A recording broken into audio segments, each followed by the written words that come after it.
हिमाचल प्रदेश में होने वाले 3 विधानसभा और 1 लोकसभा के उपचुनाव को लेकर भाजपा और कांग्रेस अपनी अपनी जीत का दावा कर रही है। वहीं कांग्रेस द्वारा जीत के दावे पर कृषि मंत्री वीरेंद्र कंवर ने चुटकी ली है।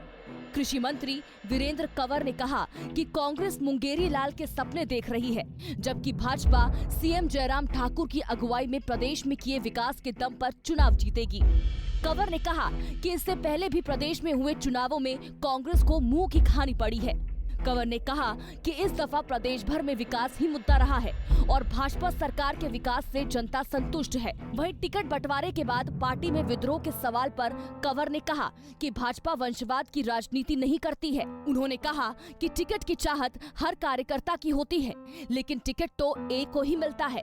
कंवर ने कहा कि भाजपा उपचुनाव की सभी सीटों पर जीत के साथ साथ 2022 में मिशन रिपीट में भी कामयाब होगी। कांग्रेस जो है वो मुंगेरी लाल के हसीन सपने देख रही है, जबकि भारतीय जनता पार्टी आदरणीय श्री जयराम ठाकुर जी के नेतृत्व में एकजुटता के साथ जहां प्रदेश के अंदर विकास किया है और आज वही लड़ाई जो है वो इन वाई इलेक्शंस में जो है वो लड़ने जा रही है। और इससे पहले भी कांग्रेस जो पिछले वाई इलेक्शन हुए थे उसको सेमीफाइनल कहती थी और वो दोनों सीटें जीतने का दावा करती थी, लेकिन दोनों सीटें हारी। उसके बाद फिर जब नगर परिषदों के, नगर निकायों के, कॉरपोरेशन के चुनाव हुए, वहाँ भारतीय जनता पार्टी ने जीत दर्ज की है। और इस बार जो चुनावी मुद्दा रहा प्रमुखता से वो विकास रहा कि 4 वर्षों के अंदर जो विकास हुआ है प्रदेश की जनता जो है उसके ऊपर मोहर लगाएगी। चारों के चारों जो वाई इलेक्शंस है वो भारतीय जनता पार्टी जीतेगी। कहीं ना कहीं जब टिकट बंटवारा हुआ उसमें पार्टी में कई जगह जो है वो विरोध सामने आया, तो क्या मानते हैं कि इससे कुछ पार्टी को नुकसान होगा या उसको कवर अप कर लिया गया? देखिए, भारतीय जनता पार्टी वंशवाद के ऊपर चलने वाली पार्टी नहीं है। भारतीय जनता पार्टी शुद्ध रूप से लोकतंत्र पर विश्वास, लोकतंत्रीय मान्यताओं के ऊपर विश्वास रखती है और जो हमारी चुनाव समिति तय करती है। जबकि भारतीय जनता पार्टी विश्व की सबसे बड़ी पार्टी है और आज एक गैलेक्सी ऑफ लीडर्स जहां राष्ट्रीय स्तर के ऊपर, प्रदेश स्तर के ऊपर और विधानसभा क्षेत्र के स्तर पर हमारे पास बड़ा नेतृत्व हमारे पास है और वो सब लोग जो है वो टिकट अगर उसमें मांगते हैं तो टिकट तो एक को मिलेगा, लेकिन बाकी सब लोग जो है वो उनके साथ मिलकर के जो है वो चुनाव में निकलते हैं। मुझे लगता है इतना बड़ा मुद्दा जो है वो टिकट आवंटन जो है वो नहीं रहा।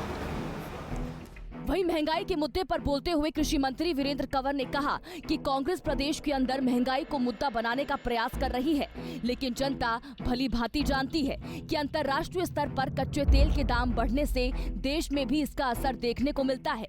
कंवर ने कहा कि कांग्रेस इस हिमाचल में तो मुद्दा बना रही है, जबकि पंजाब और राजस्थान में कांग्रेस की सरकारें हैं और वहाँ पर पेट्रोल और डीजल के दाम हिमाचल से भी ज्यादा हैं।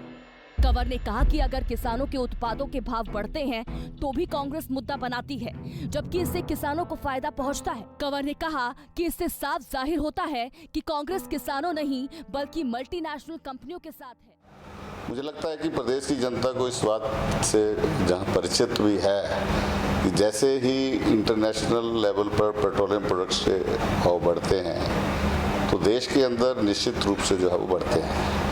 अगर अंतर्राष्ट्रीय स्तर के ऊपर क्रूड ऑयल्स के रेट्स कम होते हैं तो यहाँ पर भी जो है वो रेट कम हो जाते हैं। कांग्रेस इसको प्रदेश के अंदर मुद्दा बना रही है। हम भी उनसे पूछ सकते हैं कि साथ लगती हमारी उनकी पंजाब की सरकार है, राजस्थान की सरकार है, वहाँ पर प्रदेश से, हिमाचल प्रदेश से 5 रुपये जो है वो ज़्यादा पेट्रोल और डीजल के जो है वो भाव है। जबकि जब किसानों की उपज के भाव बढ़ते हैं, अगर मार्केट में शॉर्टेज के कारण या किसान को जो है वो अच्छा मटर का रेट मिलता है, आलू का मिलता है और प्याज का मिलता है, तो कांग्रेस को महंगाई लगती है। क्यों? क्योंकि गरीब किसान की जेब में जो है वो पैसा जाता है, जबकि अन्य जो चीज़ें हैं उनके भाव बढ़ते हैं। जो हम अगर देखें तो जो हमारी जो यूज़ करने वाली जितनी भी चीज़ें हैं उस अनुपात में जो है वो किसानों के भाव जो है वो नहीं बढ़ते। लेकिन आज भी कांग्रेस गरीब किसान के पक्ष में नहीं बल्कि कांग्रेस जो है वो मल्टीनेशनल के साथ जो है वो खड़ी दिखाई देती है। मुझे लगता है कि हिमाचल प्रदेश के अंदर जहां सब्सिडाइज हम राशन जनता को दे रहे हैं, सब्सिडाइज रूप से जो है वो ऑडिबल्स ऑयल जो है वो जनता में जो है वो सरकार वितरित कर रही है, इतना बड़ा मुद्दा जो है वो प्रदेश के अंदर महंगाई नहीं है। पंजाब केसरी टीवी के लिए ऊना से अमित शर्मा की रिपोर्ट। हमसे जुड़े रहने के लिए हमारे YouTube चैनल को सब्सक्राइब करें और नई वीडियो की नोटिफिकेशन के लिए बेल आइकॉन को दबाएं। अगर आप ये वीडियो Facebook पर देख रहे हैं तो लाइक जरूर करें और ज्यादा से ज्यादा शेयर करें। इसी तरह के और भी अपडेट्स के लिए फॉलो करें हमारा Instagram पेज himachal.kesri।